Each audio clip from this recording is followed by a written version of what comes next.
Quel est votre nom? Robson. Et Raquel. qu'est-ce qui s'est passé? J'ai été 20 ans dans la drogue.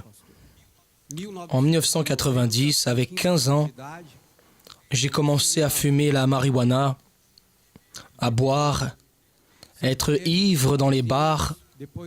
Après la marijuana, la boisson, j'ai commencé à fumer de la drogue. Après, en 2001, j'ai connu le crack, où je suis resté 16 ans vicié dans le crack. J'ai perdu 10 maisons à louer. J'ai eu l'opportunité d'avoir un stand au marché. J'ai eu l'opportunité d'avoir des taxis. J'ai tout perdu à cause des drogues. Et là, je fumais plus ou moins 50 pierres de crack, plus ou moins.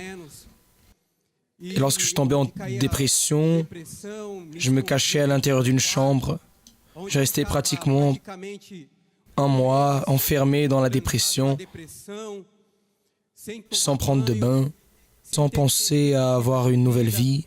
Et je restais dans le vice de la cocaïne, où j'ai eu 3 overdoses. J'ai été hospitalisé dans 2 cliniques de récupération. Je suis sorti de la clinique de récupération et une semaine après, je suis retombé dans la drogue de nouveau. Et avant de commencer le traitement, il y a 3 mois en arrière, ma mère m'a parlé et m'a dit que mon problème était spirituel et qu'il fallait que je cherche un centre d'accueil pour vaincre cet esprit du vice et qu'il allait sortir de ma vie. Ma mère, malheureusement, elle n'est plus là. Excusez-moi. Ma mère, elle n'est plus présente. Ça va faire 2 mois qu'elle est morte, qu'elle est décédée. Mais avant d'être décédée, là, à l'hôpital, aux urgences, je voulais lui dire que l'esprit du vice est sorti, que je n'avais plus de volonté, que je n'avais plus envie d'utiliser de la drogue. Mon mariage était au bord de la destruction. Mon épouse a cherché des traitements dans plusieurs endroits et un ouvrier lui a parlé de ce traitement, de la guérison du vice, et elle est venue chercher cela en ma faveur. Et elle est venue chercher cela, et la seconde semaine, j'étais déjà là. C'est là où vous m'avez même orienté, évêque, par rapport au traitement. J'ai été fidèle dans cette réunion et à tout ce que vous m'avez enseigné.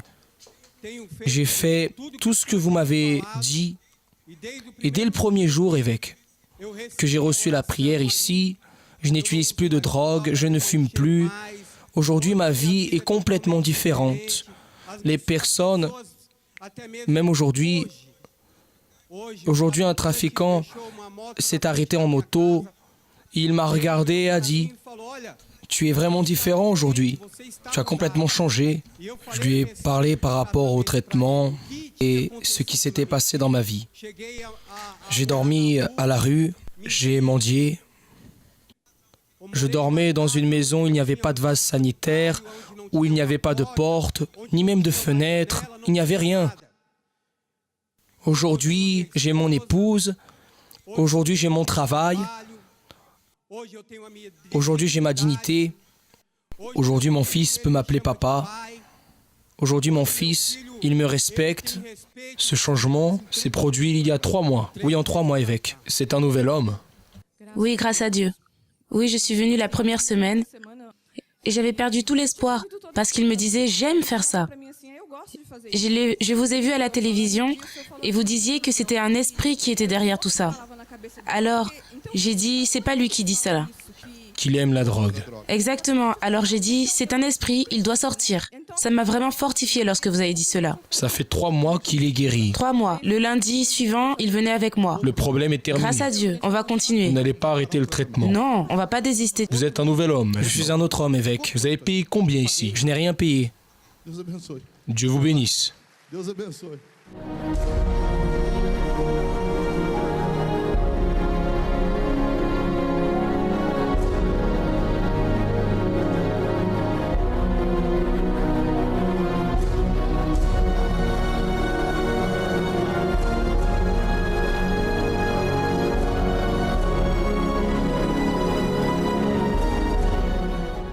Bonjour à tous. Le vice est un des plus grands problèmes au monde actuellement. Pourquoi? Parce que beaucoup de personnes, des jeunes, moins jeunes, plus jeunes, des adultes, ont choisi le vice comme pour échapper aux problèmes, des problèmes de famille, des échecs professionnels, des échecs dans la vie sentimentale, le choc entre les générations, entre les parents et les enfants. Et le vice a attiré l'attention et attire l'attention de beaucoup de personnes. Le vice de l'alcoolisme, le vice de la drogue, le vice de la cigarette, le vice des jeux, le vice d'autres choses.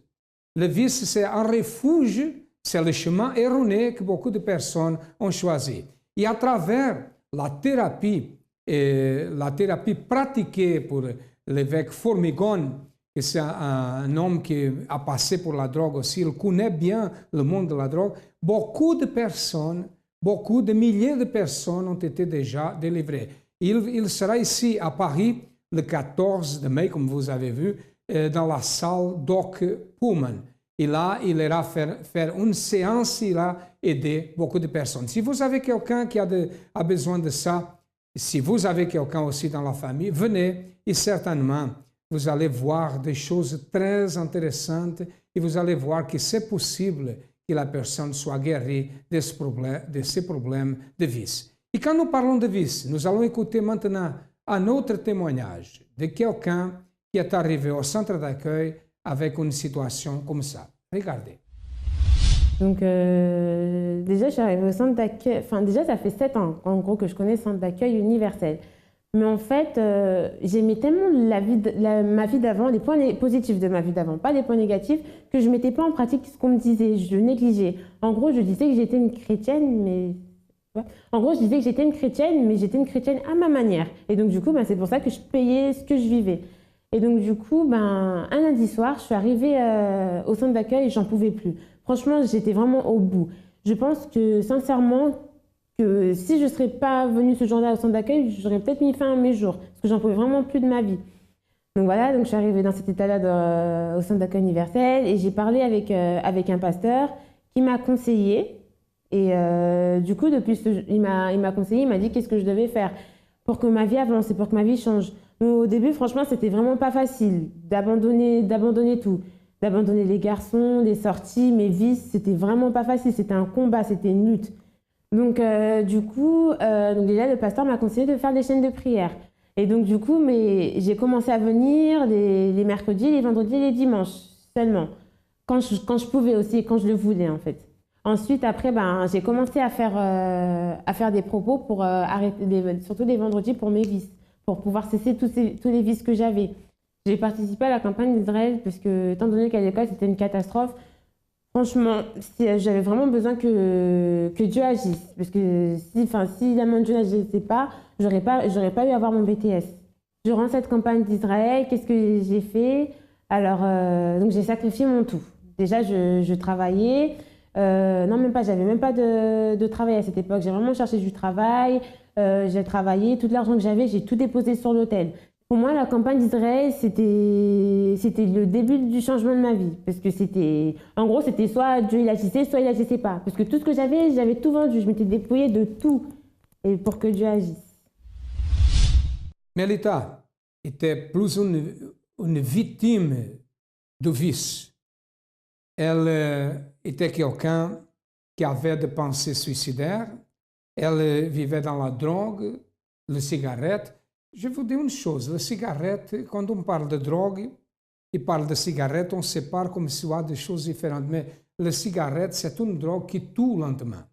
La personne qui fume, elle, peu à peu, elle est en train d'engendrer un cancer de poumon ou d'autres types de problèmes très graves. Elle est arrivée au centre d'accueil avec ce type de problème. Est-ce que si elle n'avait pas connu le centre d'accueil, elle était vivante aujourd'hui? Est-ce qu'elle était là pour rendre témoignage ou pour parler? Peut-être non, parce qu'elle avait des envies suicidaires, des pensées suicidaires. Mais un jour, elle a connu le centre d'accueil. Avant d'arriver au centre d'accueil universel, ma vie elle était détruite. J'avais un vide en moi. Donc du coup, pour essayer de combler ce vide, qu'est-ce que je faisais? Donc j'allais en boîte de nuit. Donc vraiment, j'aimais la nuit. Tout le temps, tous les week-ends, quand je le pouvais, tout le temps, j'allais en boîte de nuit. J'aimais ça.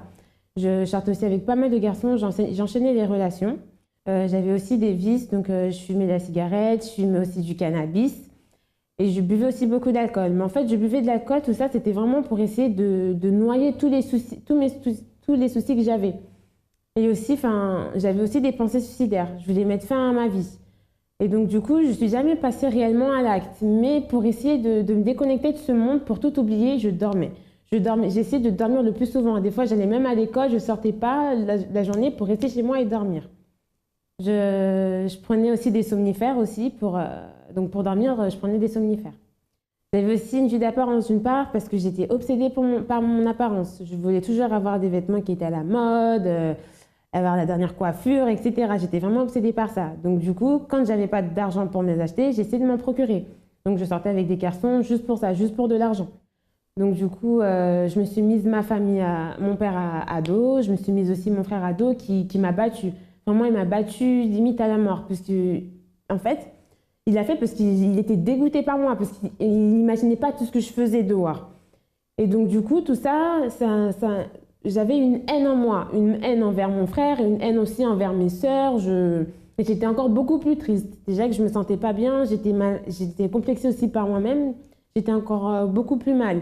Donc, du coup, étant donné que voilà, ça n'avançait pas à l'école, c'était une catastrophe.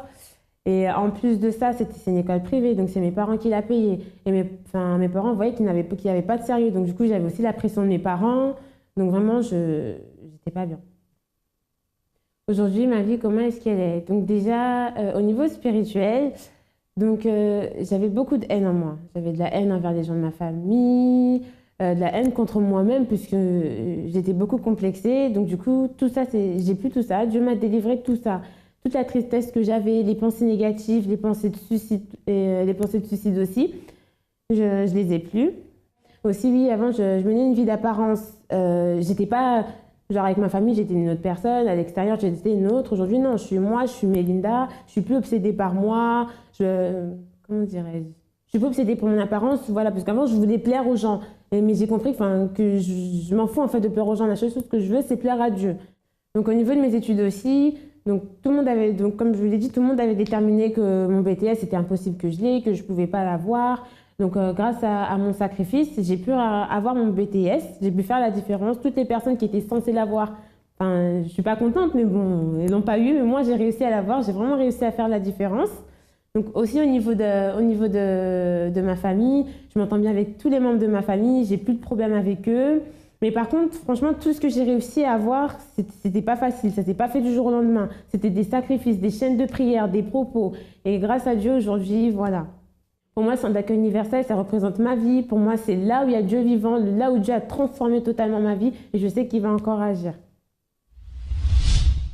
Elle dit que le centre d'accueil est tout pour elle. Pourquoi? Parce que sa vie a changé complètement. Elle n'est plus la même personne, n'a plus de pensée suicidaire, a été délivrée. Elle n'a plus de confiance en elle. Enfin, résurrection. C'est ça que j'appelle résurrection.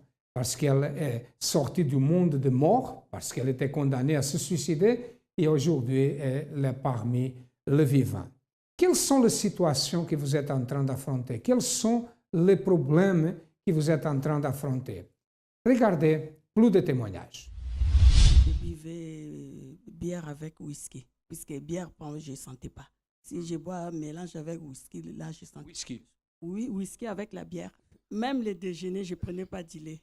Une bière avec le pain avec les œufs, pour moi, c'était bien. Bon, c'est ma mère qui était venue ici. Elle a parlé à Madame Évêque, elle a dit, ma fille, elle prie. J'ai prié dans les groupes de prière. Elle a dit, ma fille, elle prie, et puis c'est moi qui prenais même l'offrande. J'étais protocole, mais je buvais. Avant, je viens à l'église, je bois, je brosse, je mets les cacahuètes pour cacher l'odeur. Après, je pars servir. Mon fils, l'aîné, j'ai un garçon de 29 ans. Je l'ai envoyé peut-être à 23 heures de chercher l'alcool pour moi.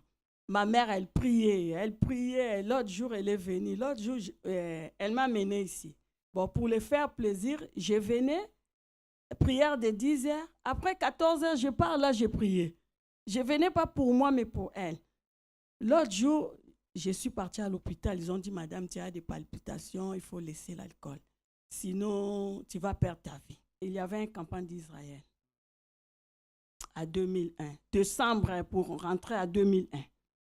J'ai gêné, j'ai prié. Les jours où j'ai déposé, puisqu'on avait fait les campagnes, même pendant les Noël, on était en jeûne. Moi, j'ai compté des jours jusqu'à les jours où je vais déposer pour boire. Les jours où on a fini, quand je suis venue à la maison, quand j'ai pris l'alcool, j'ai senti mauvais. J'ai vomi depuis là, pasteur, évêque, jusqu'à aujourd'hui. Je ne touche plus l'alcool. Amen. Amen. Avant d'arriver au centre d'accueil, j'étais victime d'un esprit de malédiction dans ma vie sentimentale. Et ça m'a contaminé ma vie spirituelle et ma vie financière. Je n'avais pas de projet, j'étais tombée dans la dépression et j'habitais chez les gens.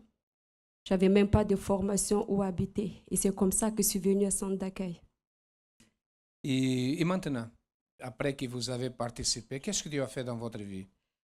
D'abord, quand je suis venue au centre d'accueil en 2005, au mois de décembre, j'ai sublimé où les problèmes, c'était dans ma vie sentimentale. Et j'étais sincère devant Dieu. J'ai dit, mon Dieu, délivre-moi dans ma vie sentimentale. Parce que c'est ça ce qui m'a détruit ma vie. J'étais déjà mariée avant. Et c'était détruit. À chaque fois, je trouve quelqu'un et ça n'a jamais marché parce que j'étais une double face.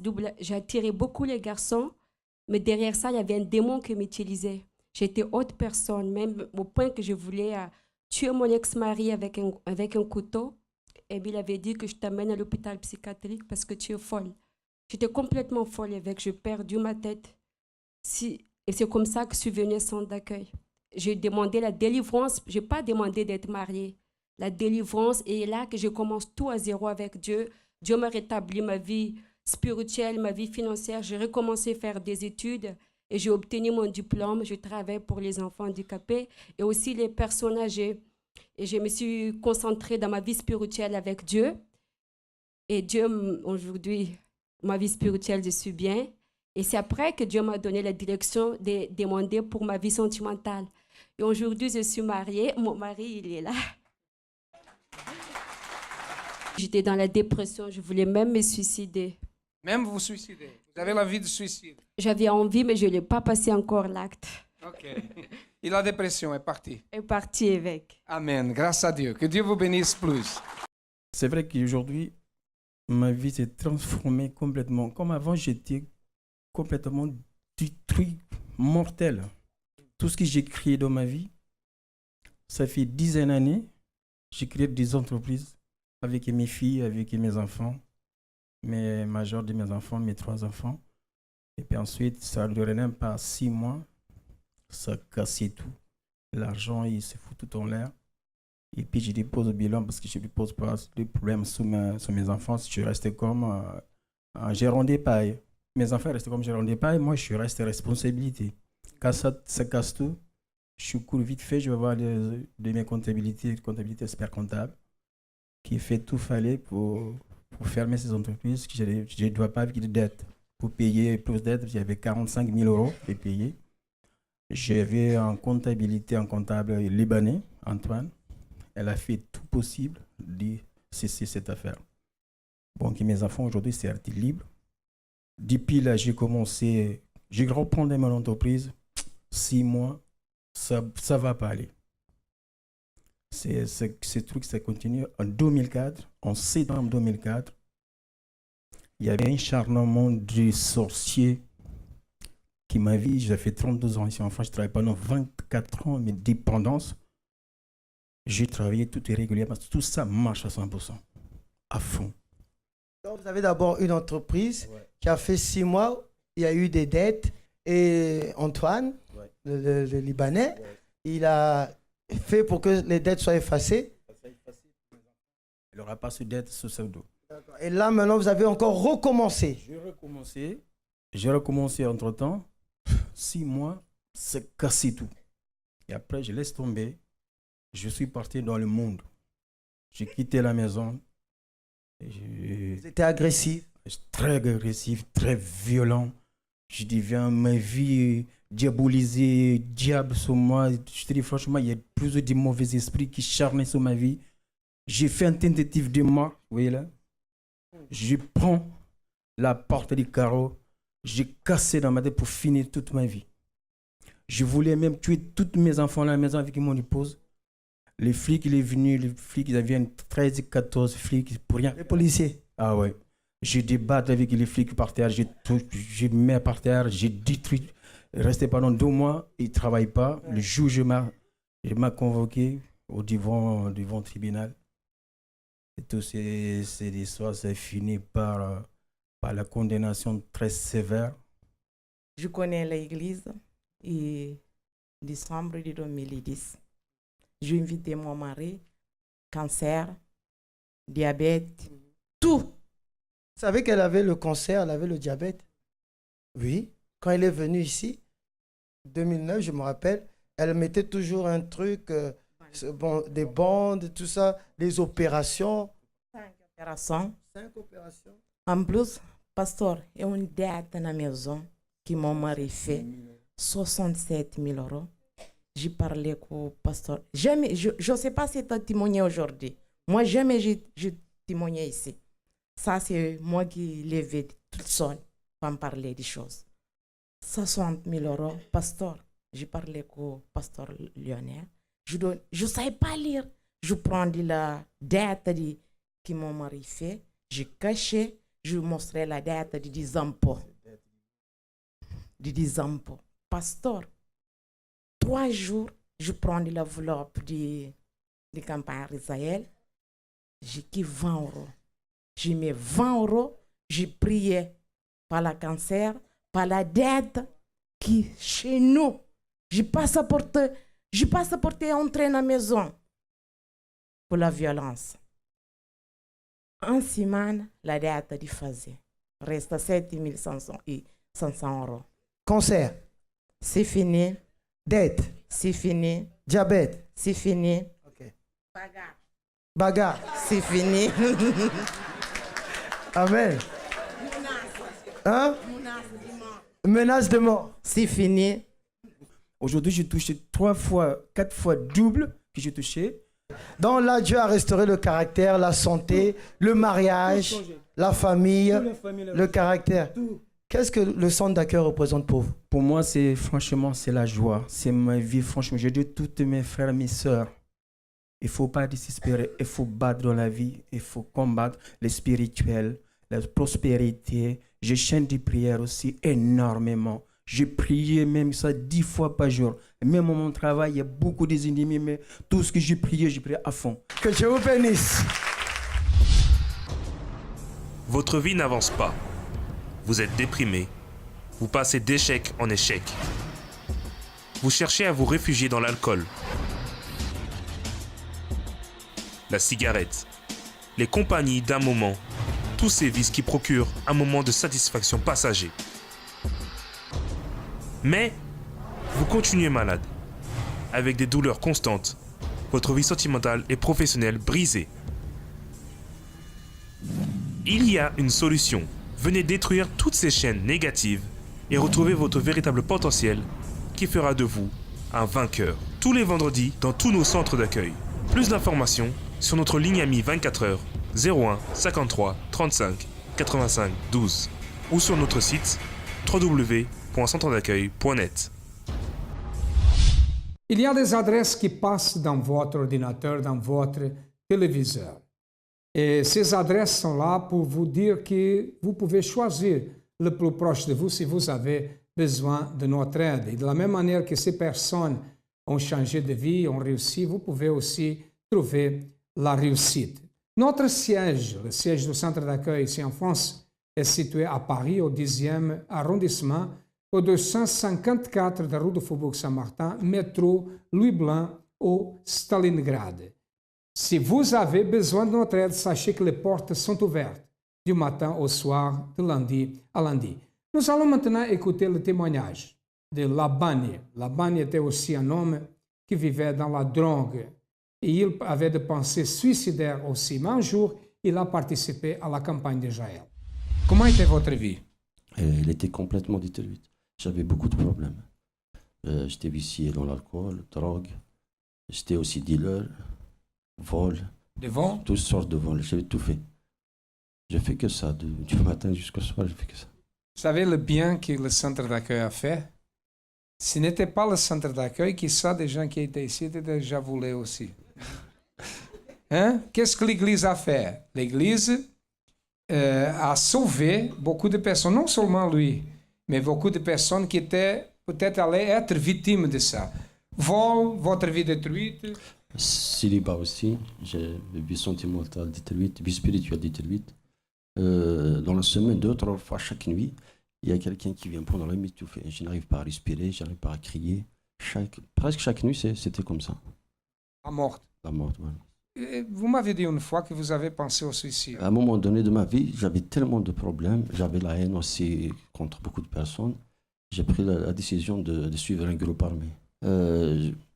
Chaque week-end, je partais voir un ami, on buvait ensemble parce que j'étais aussi vicié dans l'alcool. J'étais, on peut dire, aussi vicié dans l'alcool.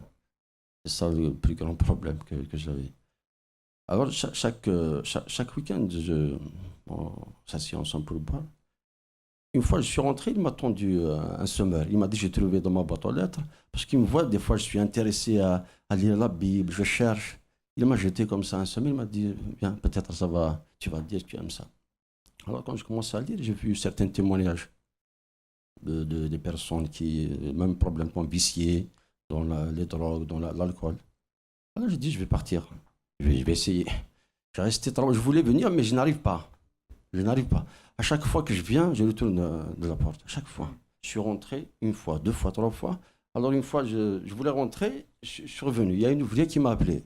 Venez, monsieur. Et il m'a touché la main. Et après, je suis rentré. Sinon, je ne rentrais jamais. Sinon. Ça, c'est une guerre. Dieu l'appelait et le diable vient. Dieu l'appelait, il marchait, le diable vient ici, n'est-ce pas? Mais un jour, vous avez resté. Après, oui, je suis rentré. Qu'est-ce que Dieu a fait? Il a tout changé. J'ai arrêté de tous les vices. En plus, c'est tout de suite. Parce que quand je suis rentré, j'ai trouvé des compagnies d'Israël. 1 semaine ou 15 jours. J'ai commencé déjà à participer, sacrifier compagnies d'Israël, à participer à des propos de prière, des chaînes de prière. Qui êtes-vous aujourd'hui? Maintenant, je suis bien. Je suis plus vicié. Je suis bien. J'ai la paix. Je dors bien. Je suis marié. Avant, je n'avais pas de logement. Maintenant, je suis bien dans un logement. J'ai tout ce qu'il faut. Tout a changé. Complètement. Amen. Grâce à Dieu. Et que Dieu bénisse. Perdu, sans direction, dans le monde de vice, dans le monde de la nuit, sans avoir un espoir de vie. Mais aujourd'hui, il y a une personne comblée, il y a une personne délivrée, il y a une personne qui vit dans la joie grâce à la pratique de la foi intelligente au centre d'accueil.